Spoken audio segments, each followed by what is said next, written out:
Narasimhamurthy sir, ಈಗ ಸರ್ಕಾರದ ಕಡೆಯಿಂದ ನಾವು ಔದಾರ್ಯತೆಯನ್ನ ಪ್ರದರ್ಶನ ಮಾಡ್ಬಿಟ್ಟಿದೀವಿ. 1600 ರೂಪಾಯಿ ಬಾಡಿಗೆ ಕೊಡ್ತಾ ಇದೀವಿ, ಪೊಲೀಸ್ ಬಂದೋಬಸ್ತ್ ನ ಮಾಡ್ತಾ ಇದೀವಿ, ಸಿಕ್ಕಾಪಟ್ಟೆ ಖರ್ಚು ನಾವು ಮ್ಯಾಚ್ಗೋಸ್ಕರ ಮಾಡ್ತಾ ಇದೀವಿ. ನಮಗೊಂದು ಟಿಕೆಟ್ ಕೊಡೋಕ್ ಆಗೋದಿಲ್ವಾ? ಮನೆಯಿಂದ ದುಡ್ಡು ತರ್ತಾ ಇದಾರೆ ಸರ್, ಪೊಲೀಸರಿಗೆ ಮನೆಯಿಂದ ದುಡ್ಡು ಕೊಡ್ತಾ ಇದ್ದಾರಾ? ಬಾಡಿಗೆ ದುಡ್ಡನ್ನು ಇವ್ರು ಮನೆಗೆ ಇಸ್ಕೊಂಡು ಹೋಗ್ತಿದಾರಾ? ಸರ್ಕಾರದ ದುಡ್ಡು ಇಸ್ ಈಕ್ವಲ್ ಟು ಜನರ ದುಡ್ಡು. ಇದಕ್ಕೂ MLAಗಳಿಗೂ ನೋ ಕನೆಕ್ಷನ್ ಅಟ್ ಆಲ್. ಅದು ಹೆಂಗೆ ಇದ್ರ ಮೇಲೆ ನಮ್ಮ ಹಕ್ಕಿದೆ ಅನ್ನೋ ರೀತಿಯಲ್ಲಿ ಮಾತನಾಡ್ಲಿಕ್ಕೆ ಸಾಧ್ಯ? ಈ ಮನಸ್ಥಿತಿ ಆದ್ರೂ ಎಲ್ಲಿಂದ ಬರ್ತಿದೆ? ಮೇಡಮ್, ಇವರು ಶಾಸಕರಾಗಿ ಅಧಿಕಾರ ಅನುಭವಿಸ್ತಾ ಇರೋದು ಮೋಜು ಮಸ್ತಿ ಮಾಡಕ್ಕಲ್ಲ. ಯಾವುದೇ ಶಾಸಕರು ಇರ್ಬೋದು, ಯಾವುದೇ ಜನಪ್ರತಿನಿಧಿ ಇರ್ಬೋದು. ಇವತ್ತು ಯಾವ ಮಟ್ಟಕ್ಕೆ ಇದ್ದಾರೆ ಅಂತಂದ್ರೆ, ರಾಜಕಾರಣಿಗಳು ಅಂತಂದ್ರೆ VIP ಸಂಸ್ಕೃತಿಯವರು ಅನ್ನೋ ಮಟ್ಟಕ್ಕೆ ಇವತ್ತು ಯಾವುದೇ ಒಬ್ಬ ಜನಪ್ರತಿನಿಧಿ ಅಲ್ಲದೇ ಇರೋ ವ್ಯಕ್ತಿನೂ, ಒಬ್ಬ ಸಾಮಾನ್ಯ ಒಬ್ಬ ರಾಜಕೀಯ ರಾಜಕಾರಣಿನೂ ಎಲ್ಲಾರು ಹೋದ್ರೆ VIP ಸಂಸ್ಕೃತಿ ಅನ್ನೋ ಒಂದು ಇದು ಪಬ್ಲಿಕ್ ಅಲ್ಲಿ ಬಂದಿದೆ. ಆದ್ರೆ ಬಹಳ ನೋವಾಗ್ತಾ ಇರೋ ವಿಚಾರ ಏನು ಅಂತಂದ್ರೆ, ಇನ್ನೂ 1 ವರ್ಷ ಆಗಿಲ್ಲ, 11 ಜನ ಭೀಕರ ಕಾಲ್ತುಳಿತದಲ್ಲಿ ಸಾವನ್ನಪ್ಪಿರುವಂತ ಕುಟುಂಬಗಳ ಕಣ್ಣೀರು ಹಾರಿಲ್ಲ, ಅವರ ನೋವು ಹಾರಿಲ್ಲ. ಅವ್ರಿಗಿನ್ನ ಯಾವುದೇ ನ್ಯಾಯ ಸಿಕ್ಕಿಲ್ಲ. ಇವತ್ತು ನೋಡಿ, ಅವರು ಯಾರು ಏನು ಕ್ರಿಕೆಟ್ RCB ಅವರು ಇದ್ದಾರೆ ಅಥವಾ ಸ್ಟೇಡಿಯಂನವರು ಇದ್ದಾರೆ, ಯಾರನ್ನೂ ಹೊಣೆಗಾರನಾಗಿ ಮಾಡಿಲ್ಲ ಅಥವಾ ಅವ್ರಿಗೂ ನ್ಯಾಯನೂ ಕೊಡಿಸುವಂತ ಕೆಲಸ ಇವತ್ತು ಈ ಸರ್ಕಾರ ಮಾಡಿಲ್ಲ.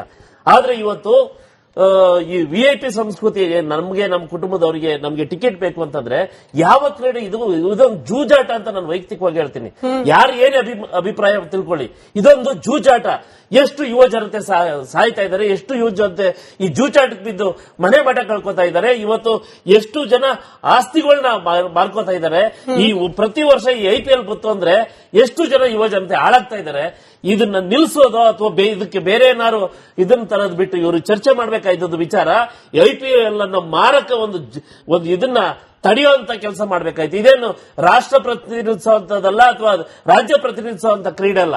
ನಿಜವಾಗ್ಲೂ ಇವ್ರಿಗೆ ಈ ನಮ್ಮ ರಾಜಕಾರಣಿಗಳು ನಿಜವಾಗ್ಲೂ ಪಕ್ಷಾತೀತವಾಗಿ ಮಾತಾಡ್ತೀನಿ, ಇವರು ನಿಜವಾಗ್ಲೂ ಕ್ರೀಡಾಭಿಮಾನಿಗಳಾಗಿದ್ರೆ ಅವರವರ ಕ್ಷೇತ್ರದಲ್ಲಿ, ಅವರವರ ತಾಲೂಕಲ್ಲಿ, ಅವರವರ ಜಿಲ್ಲೆಗಳಲ್ಲಿ ಎಷ್ಟು ಜನ ಯಾವ ಕ್ರೀಡೆಗೆ ಇವರು ಬೆಂಬಲ ಕೊಟ್ಟಿದ್ದಾರೆ ಅನ್ನೋದನ್ನ ಫಸ್ಟ್ ಅವ್ರು ತಿಳ್ಕೋಬೇಕಾಗಿತ್ತು. ಯಾವುದೋ ಒಂದು ಈ ಜೂಜಾಟನ ಬೆಂಬಲಿಸ್ತಾರೆ ಅಂತಂದ್ರೆ, ಯುವ ಜನತೆ ಬಗ್ಗೆ ಒಬ್ರು ಮಾತಾಡಲ್ಲ ಅಂತಂದ್ರೆ ನಿಜವಾಗ್ಲೂ ನಾಚಿಕೆ ಆಗುತ್ತೆ ನನಗೆ. ನಾನು ಒಂದಷ್ಟು ಮಂದಿ ರೆಪ್ರೆಸೆಂಟೇಟಿವ್ಸ್ ಅಲ್ಲಿ ಇದ್ರು ಸರ್, MLAಗಳು, JDS ಪಕ್ಷದವರು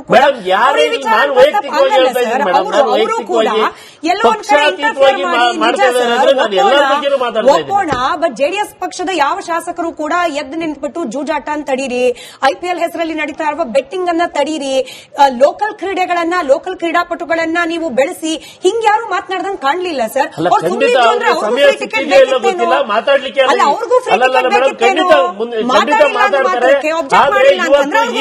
ಟಿಕೆಟ್ ಈ ವಿಧಾನಸಭೆ ಇವತ್ತು ರಾಜ್ಯದ ಜ್ವಲಂತ ಸಮಸ್ಯೆಗಳ ಬಗ್ಗೆ ಚರ್ಚೆ ಆಗಬೇಕಾಯ್ತು. ಆದ್ರೆ ಯಾವುದೋ ಒಂದು ಈ ಜೂಜಾಟದ ಒಂದು ವಿಚಾರ ಇಟ್ಕೊಂಡು ಇವತ್ತು ಚರ್ಚೆ ಆಗ್ತಾ ಇದೆ ಅಂತಂದ್ರೆ, ನನ್ನಂತ ಯುವ ಜನತೆ ಬರ್ಬೇಕಂತ ಅನ್ಕೊಂಡಿರೋ ನರಸಿಂಹಮೂರ್ತಿ ಸರ್, ಇವಾಗ ಸುರೇಶ್ ಕುಮಾರ್ ಸರ್ ಜಾಯಿನ್ ಆಗಿದ್ರು, ಅವರು ಪತ್ರ ಬರೆದಿದ್ದಾರೆ, ನನಗೆ ಬೇಡ ಫ್ರೀ ಟಿಕೆಟ್ ಅಂತ ಹೇಳಿ. ಬರ್ಸಿ, ನಿಮ್ಮ ಪಕ್ಷದ ಶಾಸಕರ ಕೈಲೂ ಕೂಡ ಖಂಡಿತ ನಮ್ಮೆಲ್ಲ ಪಕ್ಷದವರು ಯಾರು ಹೋಗಲ್ಲ ಮೇಡಮ್, ನೀವು ಬರ್ದಿಕೊಳ್ಳಿ. ಯಾರು ಒಬ್ರು ಫ್ರೀ ಟಿಕೆಟ್ ಬೇಕು ನಮ್ಮ ಯುವ ನಾಯಕರು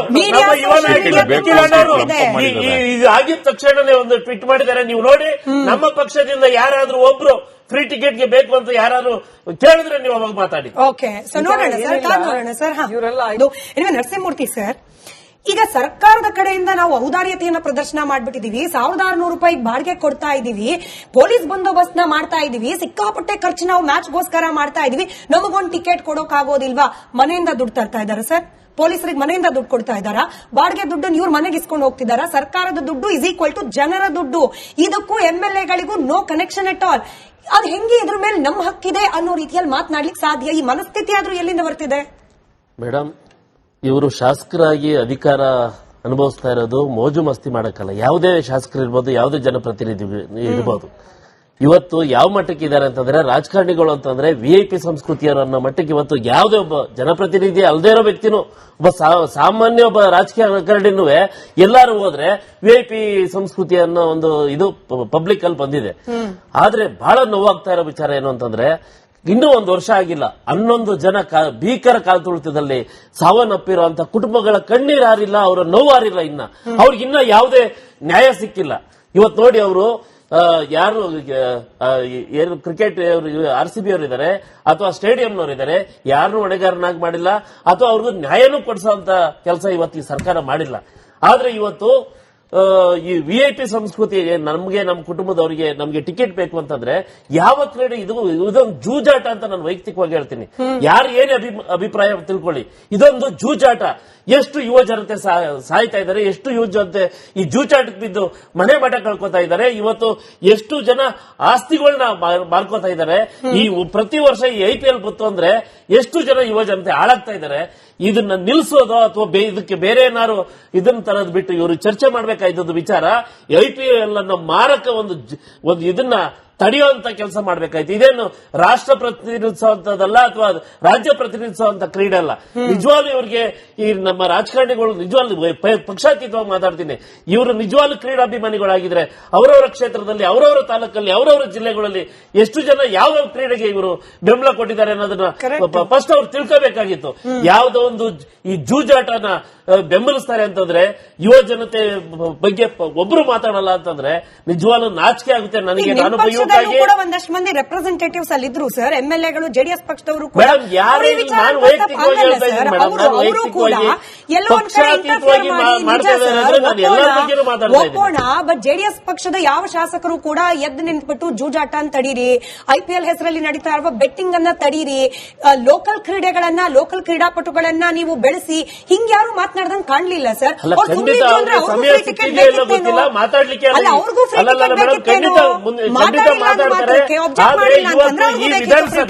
ಈ ವಿಧಾನಸಭೆ ಇವತ್ತು ರಾಜ್ಯದ ಜ್ವಲಂತ ಸಮಸ್ಯೆಗಳ ಬಗ್ಗೆ ಚರ್ಚೆ ಆಗ್ಬೇಕಾಯ್ತು. ಆದ್ರೆ ಯಾವುದೋ ಒಂದು ಈ ಜೂಜಾಟದ ಒಂದು ವಿಚಾರ ಇಟ್ಕೊಂಡು ಇವತ್ತು ಚರ್ಚೆ ಆಗ್ತಾ ಇದೆ ಅಂತಂದ್ರೆ ನನ್ನಂತ ಯುವ ಜನತೆ ಬರ್ಬೇಕಂತ ಅನ್ಕೊಂಡಿರೋ ನರಸಿಂಹಮೂರ್ತಿ ಸರ್, ಇವಾಗ ಸುರೇಶ್ ಕುಮಾರ್ ಸರ್ ಜಾಯಿನ್ ಆಗಿದ್ರು, ಅವರು ಪತ್ರ ಬರೆದಿದ್ದಾರೆ, ನನಗೆ ಬೇಡ ಫ್ರೀ ಟಿಕೆಟ್ ಅಂತ ಹೇಳಿ. ಬರ್ಸಿ, ನಿಮ್ಮ ಪಕ್ಷದ ಶಾಸಕರ ಕೈಲೂ ಕೂಡ ಖಂಡಿತ ನಮ್ಮೆಲ್ಲ ಪಕ್ಷದವರು ಯಾರು ಹೋಗಲ್ಲ ಮೇಡಮ್, ನೀವು ಬರ್ದಿಕೊಳ್ಳಿ, ಯಾರು ಒಬ್ರು ಫ್ರೀ ಟಿಕೆಟ್ ಬೇಕು ಅಂತ ನಮ್ಮ ಯುವ ನಾಯಕರು ಆಗಿದ ತಕ್ಷಣನೇ ಒಂದು ಟ್ವೀಟ್ ಮಾಡಿದ್ದಾರೆ. ನೀವು ನೋಡಿ, ನಮ್ಮ ಪಕ್ಷದಿಂದ ಯಾರಾದ್ರೂ ಒಬ್ರು ಫ್ರೀ ಟಿಕೆಟ್ಗೆ ಬೇಕು ಅಂತ ಯಾರು ಕೇಳಿದ್ರೆ ನೀವು ಅವಾಗ ಮಾತಾಡಿ. ಓಕೆ, ಸೊ ನೋಡೋಣ ಸರ್. ನರಸಿಂಹಮೂರ್ತಿ ಸರ್, ಈಗ ಸರ್ಕಾರದ ಕಡೆಯಿಂದ ನಾವು ಔದಾರ್ಯತೆಯನ್ನ ಪ್ರದರ್ಶನ ಮಾಡ್ಬಿಟ್ಟಿದೀವಿ, 1600 ರೂಪಾಯಿ ಬಾಡಿಗೆ ಕೊಡ್ತಾ ಇದೀವಿ, ಪೊಲೀಸ್ ಬಂದೋಬಸ್ತ್ ನ ಮಾಡ್ತಾ ಇದೀವಿ, ಸಿಕ್ಕಾಪಟ್ಟೆ ಖರ್ಚು ನಾವು ಮ್ಯಾಚ್ಗೋಸ್ಕರ ಮಾಡ್ತಾ ಇದೀವಿ, ನಮಗೊಂದು ಟಿಕೆಟ್ ಕೊಡೋಕ್ ಆಗೋದಿಲ್ವಾ? ಮನೆಯಿಂದ ದುಡ್ಡು ತರ್ತಾ ಇದ್ದಾರೆ ಸರ್, ಪೊಲೀಸರಿಗೆ ಮನೆಯಿಂದ ದುಡ್ಡು ಕೊಡ್ತಾ ಇದ್ದಾರಾ? ಬಾಡಿಗೆ ದುಡ್ಡನ್ನು ಇವ್ರು ಮನೆಗೆ ಇಸ್ಕೊಂಡು ಹೋಗ್ತಿದಾರಾ? ಸರ್ಕಾರದ ದುಡ್ಡು ಇಸ್ ಈಕ್ವಲ್ ಟು ಜನರ ದುಡ್ಡು. ಇದಕ್ಕೂ MLAಗಳಿಗೂ ನೋ ಕನೆಕ್ಷನ್ ಎಟ್ ಆಲ್. ಅದು ಹೆಂಗೆ ಇದ್ರ ಮೇಲೆ ನಮ್ಮ ಹಕ್ಕಿದೆ ಅನ್ನೋ ರೀತಿಯಲ್ಲಿ ಮಾತನಾಡ್ಲಿಕ್ಕೆ ಸಾಧ್ಯ? ಈ ಮನಸ್ಥಿತಿ ಆದ್ರೂ ಎಲ್ಲಿಂದ ಬರ್ತಿದೆ ಮೇಡಮ್? ಇವರು ಶಾಸಕರಾಗಿ ಅಧಿಕಾರ ಅನುಭವಿಸ್ತಾ ಇರೋದು ಮೋಜು ಮಸ್ತಿ ಮಾಡಕ್ಕಲ್ಲ. ಯಾವುದೇ ಶಾಸಕರು ಇರ್ಬೋದು, ಯಾವುದೇ ಜನಪ್ರತಿನಿಧಿ ಇರ್ಬೋದು. ಇವತ್ತು ಯಾವ ಮಟ್ಟಕ್ಕೆ ಇದ್ದಾರೆ ಅಂತಂದ್ರೆ, ರಾಜಕಾರಣಿಗಳು ಅಂತಂದ್ರೆ VIP ಸಂಸ್ಕೃತಿಯವರು ಅನ್ನೋ ಮಟ್ಟಕ್ಕೆ ಇವತ್ತು ಯಾವುದೇ ಒಬ್ಬ ಜನಪ್ರತಿನಿಧಿ ಅಲ್ಲದೇ ಇರೋ ವ್ಯಕ್ತಿನೂ, ಒಬ್ಬ ಸಾಮಾನ್ಯ ಒಬ್ಬ ರಾಜಕಾರಣಿನೂ ಎಲ್ಲಾರು ಹೋದ್ರೆ VIP ಸಂಸ್ಕೃತಿ ಅನ್ನೋ ಒಂದು ಇದು ಪಬ್ಲಿಕ್ ಅಲ್ಲಿ ಬಂದಿದೆ. ಆದ್ರೆ ಬಹಳ ನೋವಾಗ್ತಾ ಇರೋ ವಿಚಾರ ಏನು ಅಂತಂದ್ರೆ, ಇನ್ನೂ 1 ವರ್ಷ ಆಗಿಲ್ಲ, 11 ಜನ ಭೀಕರ ಕಾಲ್ತುಳಿತದಲ್ಲಿ ಸಾವನ್ನಪ್ಪಿರುವಂತ ಕುಟುಂಬಗಳ ಕಣ್ಣೀರು ಹಾರಿಲ್ಲ, ಅವರ ನೋವು ಹಾರಿಲ್ಲ. ಅವ್ರಿಗೆ ಇನ್ನ ಯಾವುದೇ ನ್ಯಾಯ ಸಿಕ್ಕಿಲ್ಲ. ಇವತ್ತು ನೋಡಿ, ಅವರು ಯಾರು ಏನು ಕ್ರಿಕೆಟ್ RCB ಅವರು ಇದ್ದಾರೆ ಅಥವಾ ಸ್ಟೇಡಿಯಂನವರು ಇದ್ದಾರೆ, ಯಾರನ್ನೂ ಹೊಣೆಗಾರನಾಗಿ ಮಾಡಿಲ್ಲ ಅಥವಾ ಅವ್ರಿಗೂ ನ್ಯಾಯನೂ ಕೊಡಿಸುವಂತ ಕೆಲಸ ಇವತ್ತು ಈ ಸರ್ಕಾರ ಮಾಡಿಲ್ಲ. ಆದ್ರೆ ಇವತ್ತು ಈ VIP ಸಂಸ್ಕೃತಿ ನಮ್ಗೆ ನಮ್ಮ ಕುಟುಂಬದವರಿಗೆ ನಮ್ಗೆ ಟಿಕೆಟ್ ಬೇಕು ಅಂತಂದ್ರೆ ಯಾವ ಕ್ರೀಡೆ ಇದೊಂದು ಜೂಜಾಟ ಅಂತ ನಾನು ವೈಯಕ್ತಿಕವಾಗಿ ಹೇಳ್ತೀನಿ. ಯಾರು ಏನೇ ಅಭಿಪ್ರಾಯ ತಿಳ್ಕೊಳ್ಳಿ, ಇದೊಂದು ಜೂಜಾಟ. ಎಷ್ಟು ಯುವ ಜನತೆ ಸಾಯ್ತಾ ಇದ್ದಾರೆ, ಎಷ್ಟು ಯುವ ಜನತೆ ಈ ಜೂಜಾಟಕ್ಕೆ ಬಿದ್ದು ಮನೆ ಮಠ ಕಳ್ಕೊತಾ ಇದ್ದಾರೆ. ಇವತ್ತು ಎಷ್ಟು ಜನ ಆಸ್ತಿಗಳನ್ನ ಮಾರ್ಕೋತಾ ಇದ್ದಾರೆ. ಈ ಪ್ರತಿ ವರ್ಷ ಈ IPL ಬಂತು ಅಂದ್ರೆ ಎಷ್ಟು ಜನ ಯುವ ಜನತೆ ಹಾಳಾಗ್ತಾ ಇದ್ದಾರೆ. ಇದನ್ನ ನಿಲ್ಸೋದು ಅಥವಾ ಇದಕ್ಕೆ ಬೇರೆ ಏನಾರು ಇದನ್ನ ತರದ್ ಬಿಟ್ಟು ಇವರು ಚರ್ಚೆ ಮಾಡ್ಬೇಕಾಯ್ತದ ವಿಚಾರ. IPL ಅನ್ನ ಮಾರಕ ಒಂದು ಇದನ್ನ ತಡೆಯುವಂತ ಕೆಲಸ ಮಾಡ್ಬೇಕಾಯ್ತು. ಇದೇನು ರಾಷ್ಟ್ರ ಪ್ರತಿನಿಧಿಸುವಂತದಲ್ಲ ಅಥವಾ ರಾಜ್ಯ ಪ್ರತಿನಿಧಿಸುವಂತ ಕ್ರೀಡೆ ಅಲ್ಲ. ನಿಜವಾಗ್ಲೂ ಇವ್ರಿಗೆ ಈ ನಮ್ಮ ರಾಜಕಾರಣಿಗಳು ನಿಜವಾಗ್ಲೂ ಪಕ್ಷಾತೀತವಾಗಿ ಮಾತಾಡ್ತೀನಿ, ಇವರು ನಿಜವಾಗ್ಲೂ ಕ್ರೀಡಾಭಿಮಾನಿಗಳಾಗಿದ್ರೆ ಅವರವರ ಕ್ಷೇತ್ರದಲ್ಲಿ, ಅವರವರ ತಾಲೂಕಲ್ಲಿ, ಅವರವರ ಜಿಲ್ಲೆಗಳಲ್ಲಿ ಎಷ್ಟು ಜನ ಯಾವ ಕ್ರೀಡೆಗೆ ಇವರು ಬೆಂಬಲ ಕೊಟ್ಟಿದ್ದಾರೆ ಅನ್ನೋದನ್ನ ಫಸ್ಟ್ ಅವ್ರು ತಿಳ್ಕೋಬೇಕಾಗಿತ್ತು. ಯಾವುದೋ ಒಂದು ಈ ಜೂಜಾಟನ ಬೆಂಬಲಿಸ್ತಾರೆ ಅಂತಂದ್ರೆ ಯುವ ಜನತೆ ಬಗ್ಗೆ ಒಬ್ರು ಮಾತಾಡಲ್ಲ ಅಂತಂದ್ರೆ ನಿಜವಾಗ್ಲೂ ನಾಚಿಕೆ ಆಗುತ್ತೆ ನನಗೆ. ನಾನು ಕಾರಣಕ್ಕಾಗಿ ಕೂಡ ಒಂದಷ್ಟು ಮಂದಿ ರೆಪ್ರೆಸೆಂಟೇಟಿವ್ಸ್ ಅಲ್ಲಿ ಇದ್ರು ಸರ್, MLA ಗಳು ಜೆಡಿಎಸ್ ಪಕ್ಷದವರು ಕೂಡ. ಮೇಡಮ್, ಯಾರು ನಾನು ವೈಯಕ್ತಿಕವಾಗಿ ಹೇಳ್ತಾ ಇದ್ದೀನಿ ಮೇಡಮ್, ನಾನು ವೈಯಕ್ತಿಕವಾಗಿ ಪಕ್ಷಾತೀತವಾಗಿ ಮಾಡ್ತಾ ಇದ್ದಾರೆ, ನಾನು ಎಲ್ಲರ ಬಗ್ಗೆನೂ ಮಾತಾಡ್ತಾ ಇದ್ದೀನಿ. ಒಪ್ಪೋಣ, ಬಟ್ ಜೆಡಿಎಸ್ ಪಕ್ಷದ ಯಾವ ಶಾಸಕರು ಕೂಡ ಎದ್ದು ನಿಂತ್ಬಿಟ್ಟು ಜೂಜಾಟ ಅಂತ ತಡೀರಿ, IPL ಹೆಸರಲ್ಲಿ ನಡೀತಾ ಇರುವ ಬೆಟ್ಟಿಂಗ್ ಅನ್ನ ತಡೀರಿ, ಲೋಕಲ್ ಕ್ರೀಡೆಗಳನ್ನ, ಲೋಕಲ್ ಕ್ರೀಡಾಪಟುಗಳನ್ನ ನೀವು ಬೆಳೆಸಿ, ಹಿಂಗ್ಯಾರು ಮಾತನಾಡ್ದಂಗ್ ಕಾಣ್ಲಿಲ್ಲ ಸರ್. ಅಲ್ಲ, ಖಂಡಿತ ಅವ್ರಿಗೆ ಸಮಯ ಸಿಕ್ಕಿದೆಯೋ ಇಲ್ಲೋ ಗೊತ್ತಿಲ್ಲ, ಮಾತಾಡ್ಲಿಕ್ಕೆ ಅವ್ರಿಗೂ ಫ್ರೀ ಟಿಕೆಟ್ ಬೇಕಿತ್ತೇನೋ, ಮಾತಾಡ್ತಾರೆ. ಆದ್ರೆ ಇವತ್ತು ಈ ವಿಧಾನಸಭೆ ಇವತ್ತು ರಾಜ್ಯದ ಜ್ವಲಂತ ಸಮಸ್ಯೆಗಳ ಬಗ್ಗೆ ಚರ್ಚೆ ಆಗ್ಬೇಕಾಯ್ತು. ಆದ್ರೆ ಯಾವುದೋ ಒಂದು ಈ ಜೂಜಾಟದ ಒಂದು ವಿಚಾರ ಇಟ್ಕೊಂಡು ಇವತ್ತು ಚರ್ಚೆ ಆಗ್ತಾ ಇದೆ ಅಂತಂದ್ರೆ ನನ್ನಂತ ಯುವ ಜನತೆ ನಾಳೆ ನಾವು ಅಲ್ಲಿಗೆ ಬರ್ಬೇಕಂತ ಅನ್ಕೊಂಡಿರೋ ಸುರೇಶ್ ಕುಮಾರ್ ಸರ್, ನರಸಿಂಹಮೂರ್ತಿ ಸರ್, ಇವಾಗ ಸುರೇಶ್ ಕುಮಾರ್ ಸರ್ ಜಾಯಿನ್ ಆಗಿದ್ರು, ಅವರು ಪತ್ರ ಬರೆದಿದ್ದಾರೆ, ನನಗೆ ಬೇಡ ಫ್ರೀ ಟಿಕೆಟ್ ಅಂತ ಹೇಳಿ ಬರ್ಸಿ, ನಿಮ್ಮ ಪಕ್ಷದ ಶಾಸಕರ ಕೈಲೂ ಕೂಡ ಖಂಡಿತ ನಮ್ಮೆಲ್ಲ ಪಕ್ಷದವರು ಯಾರು ಹೋಗಲ್ಲ ಮೇಡಮ್, ನೀವು ಬರ್ದಿಕೊಳ್ಳಿ, ಯಾರು ಒಬ್ರು ಫ್ರೀ ಟಿಕೆಟ್ ಬೇಕು ಅಂತ ಯಾರು ಇಲ್ಲ ನೋಡಿ. ನಮ್ಮ ಯುವ ನಾಯಕರು ಆಗಿದ ತಕ್ಷಣನೇ ಒಂದು ಟ್ವೀಟ್ ಮಾಡಿದ್ದಾರೆ, ನೀವು ನೋಡಿ, ನಮ್ಮ ಪಕ್ಷದಿಂದ ಯಾರಾದ್ರೂ ಒಬ್ರು ಫ್ರೀ ಟಿಕೆಟ್ಗೆ ಬೇಕು ಅಂತ ಯಾರಾದ್ರೂ ಕೇಳಿದ್ರೆ ನೀವು ಅವಾಗ ಮಾತಾಡಿ. ಓಕೆ, ಸೊ ನೋಡೋಣ ಸರ್, ನೋಡೋಣ ಸರ್.